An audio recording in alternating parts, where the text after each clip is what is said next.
انشاءاللہ تمہارا کفن بھی میلا نہیں ہوگا اور دنیا کے مور ہو جائے گی، زمین نہیں ہوگی، محمد کے غلاموں پر میلا آؤ سیدنا سلمان فارسی سرکار ارشاد فرماتے ہیں، حضرت سلمان فارسی کون ہے؟ اللہ اکبر، جن کے بارے میں میرے آقا نے ارشاد فرمایا کہ سلمان میری امت کے زاہدوں میں سے کیسا زاہد، عراق کا گورنر بننے کے بعد بھی جس نے چھت کے نیچے کبھی سونا پسند نہیں کیا، بغیر چھت ایک درخت کے نیچے عراق کا گورنر رہتا تھا، جس کا خود کا گھر نہیں تھا اسے سلمان فارسی کہتے ہیں، جس نے کبھی اپنا گھر نہیں بنایا اس کو سلمان فارسی کہتے ہیں۔ اللہ اکبر، وہ سلمان فارسی فرماتے، دیکھو نگاہ کی حفاظت کے بارے میں سرکار سلمان فارسی کا قول سن، سلمان فارسی فرماتے میں مارا جاؤں پھر زندہ کیا جائے، پھر مارا جاؤں پھر زندہ کیا جائے، پھر مارا جاؤں پھر زندہ کیا جائے، 3 بار مرنے کی تکلیف اٹھانا میرے لیے آسان ہے، لیکن 1 مرتبہ کسی کی شرمگاہ دیکھنا میرے لیے مشکل ہے۔ جملے پہ غور کریں، اندازہ کریں، میری قوم کے جوانوں، جوانی میں اپنی آپ کو برباد مت کرو، ہلاک مت کرو، تباہ مت کرو، سوچو اور غور کرو۔ سلمان فارسی کہتے 3 مرتبہ موت کی تکلیف اٹھانا آسان اور 1 مرتبہ کسی کی شرمگاہ دیکھنا میرے لیے مشکل۔ اب کیوں؟ کہا کہ 1 بار کسی کی شرمگاہ دیکھنے پر یا خود کی شرمگاہ دکھانے پر جو عذاب دیا جائے گا وہ عذاب 3 مرتبہ موت کی تکلیف سے بھی زیادہ سخت ہوگا۔ اس لیے میں مرنا تو پسند کرتا ہوں لیکن کسی کی شرمگاہ، کسی کے سطر کو دیکھنا پسند نہیں کرتا۔ یہ باتیں حیا کی وجہ سے کہنے کی ہمت بھی نہیں ہوتی، مگر کریں کیا؟ جیسا مریض ہے ویسی دوا تو دینی پڑے گی۔ وہ کون؟ سلمان فارسی جو یہ بات کہے کہ 3 مرتبہ مرنے کی تکلیف اٹھانا گوارا ہے، مگر 1 بار کسی کے سطر دیکھنے پہ جو عذاب ہوگا اس کی تکلیف ہم برداشت نہیں کر سکتے۔ آج کیا ہو گیا؟ زنا کی فلمیں عام ہو رہی ہے، اللہ اکبر، اور اسی کی وجہ سے زنا بھی عام ہو رہا ہے۔ میری قوم کے جوان 16 17 سال کی عمر میں وہ سب کچھ کر جا رہے ہیں، اللہ اکبر، جس کا تصور نہیں کیا جا سکتا۔ اللہ اکبر، یہی قوم کے جوان تھے، یہی مسلم جوانوں کی کیفیت تھی۔ اگر کوئی بندہ اپنی بیٹی کو عزت کی حفاظت چاہتا تو وہ کہتا چلو چل کر مسلمانوں کے محلے میں رہیں گے، اس لیے کہ مسلمان لوگ کسی کی بیٹی پر ہاتھ نہیں اٹھاتے، کسی کی بیٹی پہ ہاتھ نہیں اٹھاتے۔ اللہ اکبر، یہ کردار تھا۔ اگر کوئی مسافر سفر کے لیے نکلتا تو اپنی بیٹی کو کسی مسلمان کے گھر رکھ کر کے جاتا کہ یہ مسلمان ہے، یہ کچھ اور تو کر سکتا ہے لیکن کسی کی بیٹی پر باپ کی آنکھ نہیں اٹھا سکتا۔ اور آج ہم بدنگاہی کا شکار ہیں۔ اللہ اکبر، سن لو، اگر بدنگاہی کا شکار ہو تو اللہ کے سچے رسول غیب کا نبی صلی اللہ علیہ وسلم نے ارشاد فرمایا، جو اپنی آنکھوں سے حرام کو دیکھے گا قیامت کے دن اس کی آنکھوں میں جہنم کی سلائیاں پھیری جائے گی، جہنم کی سلائیاں ڈالی جائے گی۔ آپ مجھے بتائیں، ایک اور گناہ حرام، کانوں میں ایئر فون لگا کر جو میرے جوان گانے سنتے ہیں، میوزک، گانے، موسیقی، وہ گانے جو زنا پر اٹھائے، وہ گانے جو حرام پر اٹھائے، وہ گانے جس میں کفریہ اور شرکیہ کلمات ہو۔ اللہ کے رسول صلی اللہ علیہ وسلم ارشاد فرماتے ہیں کہ جن کانوں میں گانے سنے ہوں گے قیامت کے دن ان کانوں میں سیسا پگھلا کر کے ڈالا ہے۔ ہماری اندر طاقت، اللہ کے عذاب کو برداشت کرنے کی طاقت نہیں ہے تو بات سمیٹتے ہیں، سچی توبہ اللہ کی طرف پلٹو۔ کیوں؟ اور جوانی میں ہی پلٹ جاؤ، جوانی ہی بھی پلٹ جاؤ، کیونکہ اللہ کے رسول نے فرمایا جو جوانی میں توبہ کرتا ہے اللہ اس جوان کو اپنا محبوب بنا لیتا ہے۔ اگر اللہ کا محبوب کرنا ہے جوانی ہی میں توبہ کر۔ اور جن لوگوں نے جوانی میں توبہ کی وہ کیا تھی، خدا نے کیا بنا دیا۔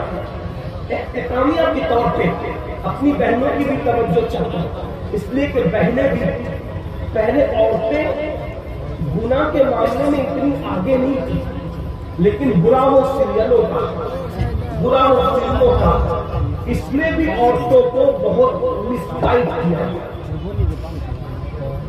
آپ کے یہاں کی عورتیں ایسی نہیں ہیں، ہندوستان کی عورتیں ایسی نہیں ہیں، لیکن دنیا سے یہ بات ہمارے کانوں میں آ رہی ہے اور تقریر تو پوری دنیا ہی کے لوگ سنتے ہیں۔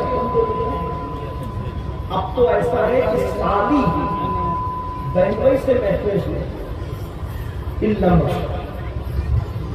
چچا داد بہنیں چچا داد بھائیوں سے محفوظ ہے، بھاوج دیور سے محفوظ ہے۔ یہ فلموں کی گندگی ہے، ہنسنے کی بات نہیں۔ ایک دور بہت ہے میرے بھائی کہ بھابھی کا چہرہ دیور پوری زندگی نہیں دیکھتا، اور بھابیاں دیوروں کے سامنے کبھی بے پردہ نہیں رہتی۔ اور آج تو لوگ کہتے ہیں بھابھی دیور کا رشتہ تو ہنسی مذاق ہے، یہ کوئی اور مذہب میں ہو سکتا ہے، اسلام میں نہیں ہو سکتا۔ اسلام میں تو ہم دیور جانتے ہیں مولا علی جیسے، اور بھاوت جانتے ہیں سیدہ عائشہ صدیقہ جیسے۔ ہمارے مذہب میں تقدس، ہمارے مذہب کی پوترتا کی ہے۔ کیا ہو گیا، کیا ہوا ہے میری قوم کو؟ اللہ کو اپنا یہ سب گندی سیریلوں کی گندگی ہے۔ اپنے گھروں سے سیریلوں کا خاتمہ ہونا چاہیے۔ بہت شوق سے آج قوم کی بچیاں پاکستانی سیریل دیکھتی ہیں، ہندوستانی سیریل دیکھتی ہیں، اور بچیاں بہت شوق سے کہتی ہیں ہندوستان اور پاکستان کے جو سیریل ہے اس میں گھریلو داستان، کوئی گھریلو داستان نہیں ہے، اس میں افیئر سکھایا جا رہا ہے، دیور بھاوج کی گندگی کے تعلقات سکھائے جا رہے ہیں، سالی اور بہنوئی کو گندگی کی ٹریننگ دی جا رہی ہے۔ یہ ساری چیزوں پر آپ کی نظر ہونی چاہیے۔ اپنے گھروں میں اسلامی ماحول بناؤ، اپنے گھروں میں اسلامی کلچر کو رواج دو، اپنے گھروں میں تقویٰ پرہیزگاری کے ماحول کو رواج دو۔ آج لوگ کہتے ہیں ہم دنیا میں اسلام کا پرچم لہرائیں گے، میں کہتا ہوں اپنے گھر کی سلطنت تیرے ہاتھ میں ہے۔ جب وہ اپنے گھر میں اسلام قائم نہ کر سکا تو تو محلے میں کیا اسلام قائم کرے گا میرے بھائی؟ تو دنیا میں کیا اسلام قائم کرے؟ تیرے گھر میں میری چلتی ہے، جب تو نے وہاں اسلام قائم نہیں کیا بتا۔ یہ بہنیں بیٹھی ہوئی ہیں، ان سے کہتا ہوں سن لے وہ بھی توجہ کے ساتھ۔ پہلے کی عورتیں کیسی تھیں؟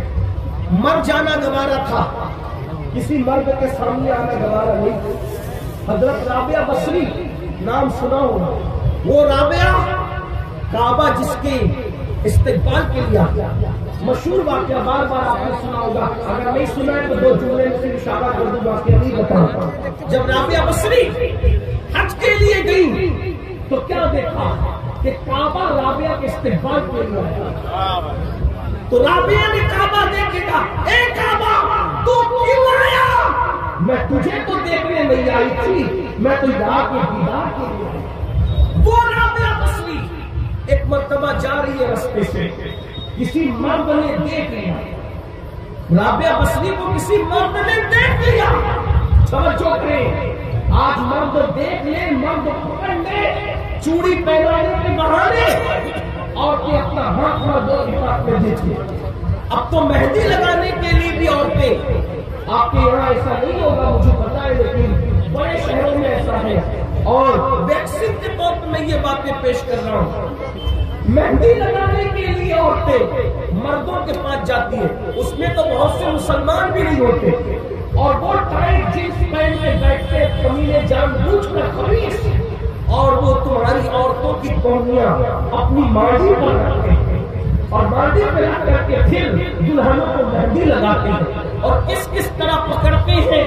میں بزرگوں کے تقدس کے خیال سے اور منبر کے احترام کے خیال سے یہاں اس کا تذکرہ نہیں کرنا چاہتا، ورنہ ہم لوگ گراؤنڈ ریئلٹی کے لوگ ہیں، زمینی حقائق کے لوگ ہیں۔ ہم دنیا میں جو آسمان کے اوپر اور زمین کے نیچے کی بات کرنے سے پہلے زمینی حقائق کا آپ کے سامنے پیش کرنا چاہتے ہیں۔ غور کر لیں، اچھی طرح غور کر لیں، تمہاری غیرت کہاں بڑھتی ہے جب تم غیر مسلم لڑکوں کے پاس اپنی بیٹیوں کو مہندی کے نام پہ بھیجتے۔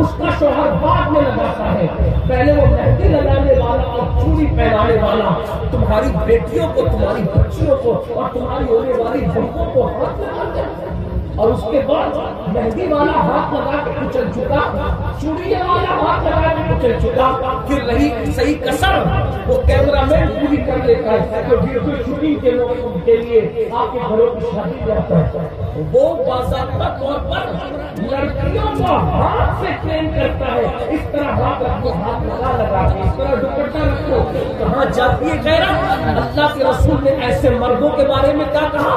اللہ نے جنت میں لکھ رکھا ہے کہ جنت دیوسوں پہ حرام کر دی گئی، جنت دیوسوں پہ حرام کر دی گئی۔ پوچھا یا رسول اللہ جنت جہنمی کون ہے اور دیوس کون ہے؟ تو فرمایا جس کے گھر کی عورتوں کے ساتھ یہ سب کیا جائے اور وہ چپ رہے، وہ دیوس ہے، دیوس۔ ارے تمہارے کلیجے کو کیا ہو گیا مسلمانوں؟ ایک دور وہ تھا کہ غیرت کی وجہ سے مسلمان اپنی بیٹی کے صرف دیکھ لینے والے کو برداشت نہیں کرتا تھا، اور آج مہندیوں کے نام پہ، چوڑیوں کے نام پہ، بیوٹی پارلروں کے نام پہ یہ سب کچھ ہو رہا ہے۔ کہاں ہے یہ دیوسیت تمہیں برباد کر رہی ہے؟ تو عرض یہ کر رہا تھا کہ رابعہ بصری کو ایک مرد نے صرف دیکھ لیا، اللہ کا خوف اتنا طاری ہوا کہ اللہ کے خوف سے رابعہ زمین پہ گر گئی اور ہاتھ ٹوٹ گئی۔ ہاتھ ٹوٹا تو کہا اللہ تیرا شکر ہے، جس عورت کو کوئی مرد باپ کی نظر سے دیکھے تو اس کو یہ دکھ ضرور ملنا چاہیے۔ اگر اس میں رابعہ کا کیا قصور تھا؟ اگر رابعہ کا کیا قصور؟ لگے ہاتھوں میری قوم کی جوان بیٹیوں سے بات ہے۔ آج کل اگر فلم دیکھتے ہوئے، سیریل دیکھتے ہوئے، ناول پڑھتے ہوئے بے باک لڑکے اگر کسی لڑکی کو افیئر کا، ناجائز محبت کا آفر کرتے ہیں تو لڑکیاں جلدی پگھل جاتی ہیں اور اس کو فیشن کا نام دیا جاتا ہے۔ قوم کی بیٹیاں سنو، آج تو بیٹیاں منکرین اسلام کے ساتھ بھی افیئر کر رہی ہیں، رشتے فیس بک پہ طے ہو رہے ہیں، رشتے واٹس ایپ پہ طے ہو رہے ہیں، رشتے انٹرنیٹ پہ طے ہو رہے ہیں۔ میری بہنوں انٹرنیٹ پر تو چپل منگانے والا کا دل بھی مطمئن نہیں رہتا، پتا نہیں میں نے جو پسند کیا ہے وہی بھیجے گا کہ دوسری بھیجے۔ ذرا غور فرمائیں، جب انٹرنیٹ پر آئی ہوئی چپل پر دل مطمئن نہیں ہوتا تو انٹرنیٹ پر لوگ رشتے کیسے طے کر لے رہے؟ مجھے حیرت اس بات پر۔ پھر ہاتھوں کی مہندیاں بھی نہیں چھپتی اور طلاق کی نوبت آتی ہے۔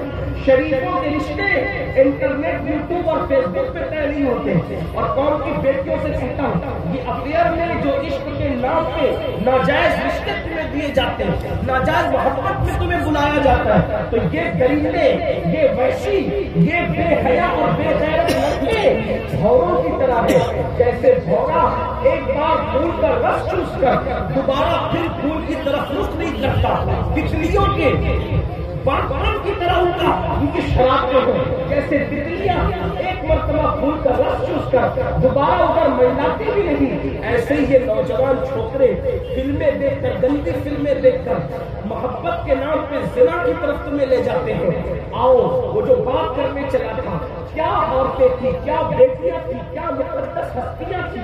ایک لڑکی، ایک جوان لڑکی، بلکہ جوانی میں ابھی اس نے قدم رکھا تھا، بہت چھوٹی سی عمر تھی، 13-14 سال کی عمر کی وہ لڑکی، کیا بیٹیاں تھی، قابل رشک بیٹی، ان کے ذکر سے آج بھی نگاہوں میں تقدس پیدا ہوتا ہے۔ 13-14 سال کی بیٹی ہے، ماں نے کہا بیٹا چلی ذرا بازار چلی جا اور تھوڑا سامان لے کر، بازار جا تھوڑا سامان لے کر۔ علامہ عثمان ابن شاکر لکھتے ہیں کہ ماں نے کہا کہ جاؤ اور کچھ سامان لے کر، 13-14 سال کی لڑکی وہ بازار کیا گئی، ایک جوان لڑکا، وہ بھی 16-17 سال کا، بہت عمر اس کی بھی نہیں تھی، 16-17 سال کا وہ جوان، وہ بازار آیا اور آنے کے بعد اس جوان نے اس لڑکی کو دیکھا اور دیکھنے کے بعد کہا یہ لڑکی کتنی خوبصورت ہے، کتنی حسین ہے۔ یہ بات اگر آج ہمیں کوئی کہتے ہیں ڈھیر ہو جاتا ہے، یہ سب جھوٹی تعریفوں سے متاثر نہ ہوا، کوئی سفید چمڑی خوبصورت نہیں ہے، جو چمڑی میں جہنم میں جلنا ہے وہ سب سے خوبصورت ہونے لگی۔ خوبصورت چمڑی تو وہ ہے جو جہنم کی آگ سے محفوظ ہے، اور کون سی چمڑی جہنم کی آگ سے محفوظ ہے وہ ابھی کسی کو پتہ نہیں چل سکتا۔ یہ تو جب تک کہ فیصلہ نہیں ہو جاتا قدرت کی طرف سے اس وقت تک کوئی نہیں کہہ سکتا۔ اس لیے اللہ سے ڈرتے رہے۔ لڑکی کو اس جوان لڑکے میں جو 16-17 سال کا جوان، ابھی جوانی میں اس کی شروعات ہوئی تھی، جوان نے کہا کتنی خوبصورت ہے تو، اور تیرے پورے وجود میں تیری آنکھیں کتنی خوبصورت، جی چاہتا ہے تیری جھیل سی آنکھوں میں ڈوب جائے۔ جوان نے کہنے کو تو کہہ دیا۔ لڑکی نے غیرت سے کہا میری خوبصورتی میں سب سے زیادہ تجھے میری آنکھیں اچھی لگی نا؟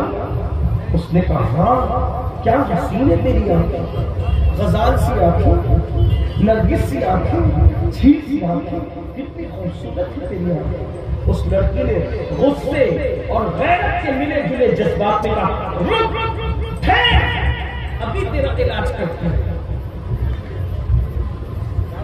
وہ جوان وہیں ٹھہر گیا، لڑکی گئی اور چند منٹوں کے بعد ایک بوڑھی کنیز آئی، اس کے ہاتھ میں ایک پلیٹ کی تشت اور وہ ڈھکا ہوا تھا کپڑے سے۔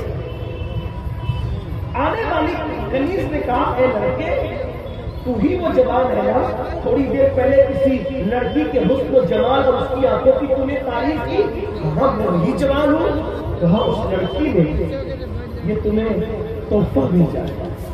وہ جوان سمجھ گیا پہلی محبت کامیاب، پہلی ملاقات کامیاب، لیکن جیسے ہی اس نے تشت سے کپڑا ہٹایا حیران بن گیا۔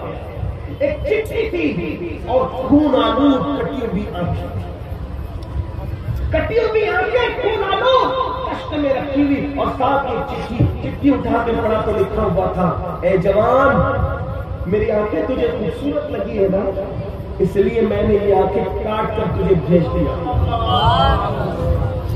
یہ کٹی ہوئی آنکھیں لے لے اور مجھے بھول جا، دوبارہ مجھے کبھی یاد مت کرنا۔ وہ آنکھیں جو مردوں کو میری طرف متوجہ کر کے مجھے پاپ میں مبتلا کریں، ایسی آنکھیں میں اپنے ماتھے پر کبھی رکھنا پسند نہیں کر سکتی۔ میں اندھی بن کر تو رہنا پسند کر سکتی ہوں، مگر بے حیا اور بے غیرت بن کر کے رہنا پسند نہیں کر سکتی۔ اس جوان کے پیروں کے نیچے سے زمین کھسک گئی، اور اس جوان نے سوچا یا اللہ میرے چند جملوں کی وجہ سے ایک لڑکی کی آنکھیں چلی گئی، وہ نابینا ہو گئی، وہ اندھی ہو گئی، کون اس سے شادی کرے گا، کون اس کو بیوی بنائے گا، کون اس سے نکاح کرے گا؟ چلو اللہ سے توبہ، اللہ کی بارگاہ میں توبہ کرنا۔ وہ جوان گھر آیا بوجھل قدموں سے، پوری رات تڑپتا رہا، روتا رہا، معافی مانگتا رہا۔ کسی کہنے والے نے بہت اچھا جملہ کہا ہے، دل دکھاتے ہیں مخلوق کا اور توبہ کرتے اللہ کی بارگاہ میں۔ حالانکہ قدرت تو قانون بنا چکی ہے کہ جب تک میرے بندے معاف نہیں کریں گے حق تلفی کرنے والوں کو میں بھی معاف نہیں کروں گا۔ لیکن وہ جوان سوجھ بوجھ والا، اس جوان کی کوئی بے ادبی نہیں کر رہا، اس کی انداز بیان ایسا ہے، ورنہ تصور میں بھی کہیں اس جوان کی بے ادبی نہیں ہے۔ وہ جوان میرے سر پر، میری آنکھوں پر، میرے دل پر، میرے قلب پر، میرے جگر پر اس کی نالائق ہے، لیکن اللہ اکبر رات بھر روتا رہا، توبہ کرتا رہا۔ صبح ہوئی دل میں خیال آیا اے جوان دل دکھانا مخلوق کا اور توبہ کرنا رب کی بارگاہ میں، چلو اس سے بھی تو معافی مانگ لیں، اس سے بھی تو معافی طلب کر لیں۔